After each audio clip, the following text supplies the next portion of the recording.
Hello दोस्तों, मैं विक्रांत आपका आपके YouTube channel study with Vikrant में स्वागत करता हूं।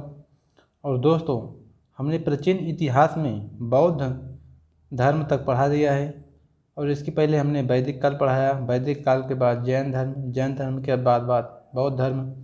और दोस्तों, आज हम इस नए लेक्चर में आपको बताएंगे जो 16 महाजनपद थे, 16 महाजनपदों के बारे में आपको जानकारी देंगे। दोस्तों, 16 महाजनपद हमें नहीं पढ़ना है, हमें केवल जो महत्वपूर्ण महाजनपद थे उन्हें ही केवल पढ़ना है। 16 महाजनपदों की न हमें राजधानी याद करना है न उनके बारे में जानना है। केवल हमें 10 से 12 जो महाजनपद हैं जो महत्वपूर्ण हैं उन्हें हमने लिया है और इसे आप 8 से 10 मिनट के अंदर में बढ़िया से देख सकेंगे। और आपको हमारे साथ 2 से 3 बार बोलना है, क्योंकि जो चीज़ें आप बोल देते हैं वह चीज़ें आपको आसानी से याद हो जाती हैं।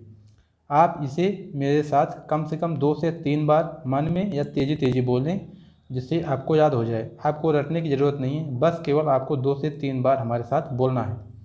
तो दोस्तों, हम शुरू करते हैं आज का पहला क्वेश्चन शुरू करने से पहले दोस्तों देख लेते हैं महाजनपद के बारे में क्या है।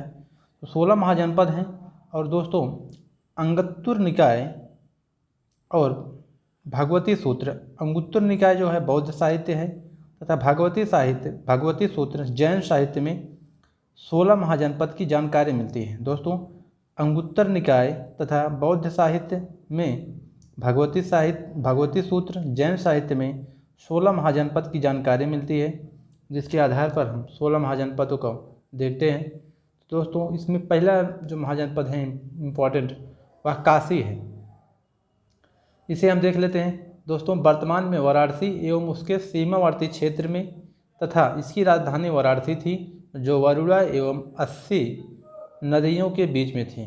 तो दोस्तों, वाराणसी जो है उसके सीमावर्ती क्षेत्र में काशी थी और इसकी राजधानी वाराणसी थी। और जो है वाराणसी वरुणा एवं 80 नदी के तट पर इसकी राजधानी थी, बीच में स्थित थी। और दूसरा है कौशल। इसके अंतर्गत वर्तमान फैजाबाद का क्षेत्र। तो दोस्तों, फैजाबाद का क्षेत्र जो है उसके अंतर्गत कौशल आता था और इसकी राजधानी थी श्रावस्ती। थी और प्रसेनजीत यहाँ का प्रसिद्ध राजा था। और तीसरा प्रश्न है आधुनिक इलाहाबाद एवं कौशाम्बी के अंतर्गत आते थे और इसकी राजधानी कौशाम्बी थी। तो दोस्तों, वत्स जो है इलाहाबाद एवं कौशाम्बी के अंतर्गत आते थे और इसकी राजधानी थी कौशाम्बी इसकी राजधानी थी। आधुनिक इलाहाबाद एवं कौशाम्बी इसके अंतर्गत आते थे। अब हम देखते हैं मगध। तो दोस्तों, मगध सबसे बड़ा क्षेत्र था, राज्य था 16 महाजनपदों में, और पटना एवं आसपास के ज़िले इसमें शामिल थे। तो मगध सबसे प्रसिद्ध महाजनपद था और उसके आसपास के ज़िले इसमें शामिल थे। वर्तमान में जो पटना है इसे पाटलिपुत्र कहते थे, पहले पाटलिपुत्र को बसाया था उदयन ने। और हम 5वां क्वेश्चन देखें तो 5वां क्वेश्चन है वज्र। इसकी राजधानी वैशाली थी। तो दोस्तों, 5वां जो है राजधानी वैशाली है और इसका नाम था वज्र महाजनपद और इसकी राजधानी थी वैशाली। और दोस्तों 6वां देखते हैं। 6वां है अंग की राजधानी चंपा थी। तो हम केवल इसे राजधानी देखेंगे। वज्र की राजधानी वैशाली है और 6वां है अंग की राजधानी चंपा है। अंग की राजधानी चंपा, वज्र की राजधानी वैशाली। और 7वां है गांधार। तो दोस्तों, गांधार जो है उसकी राजधानी थी ताक्षशिला में एक जो प्रसिद्ध विश्वविद्यालय था वहाँ भी आप जानते होंगे। तो ताक्षशिला जो है गांधार की राजधानी थी ताक्षशिला। तो ताक्षशिला जो है उसकी राजधानी थी गांधार की। 8वां क्वेश्चन है कुरु जो है राजधानी इंद्रप्रस्थ थी। दिल्ली और मेरठ के आसपास के क्षेत्र इसमें शामिल थे। तो दोस्तों, आज भी हम जानते हैं कि हरियाणा में इंद्रप्रस्थ है और दिल्ली और मेरठ के आसपास के क्षेत्र इसमें शामिल थे। तो यूपी का भी क्षेत्र इसमें शामिल है, कुरु में शामिल था। अब आते हैं हम वैष्णव धर्म। तो दोस्तों, वैष्णव धर्म की जानकारी हमें उपनिषद से मिलती है। वैष्णव की जानकारी हमें उपनिषद से मिलती है। आप जानते होंगे उपनिषद हमने पहले ही पढ़ा दिया है वैदिक काल में। आप अगर नहीं देखे हैं तो उसे आप अवश्य देखें। और वैष्णव धर्म की जानकारी उपनिषद से मिलती है। और 10वां क्वेश्चन है, वैष्णव धर्म के जो प्रवर्तक थे कृष्ण थे। वैष्णव धर्म के जो प्रवर्तक थे कृष्ण थे। और 11वां क्वेश्चन है, कृष्ण का सर्वप्रथम उल्लेख छंदोग्य उपनिषद में मिलता है। तो दोस्तों कृष्ण का जो सर्वप्रथम उल्लेख है वह छंदोग्य उपनिषद में मिलता है।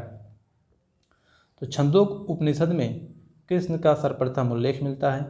और 12वां क्वेश्चन है, विष्णु के 10 अवतारों का उल्लेख मत्स्य पुराण में मिलता है। विष्णु के जो 10 अवतार थे उसका उल्लेख मत्स्य पुराण में मिलता है।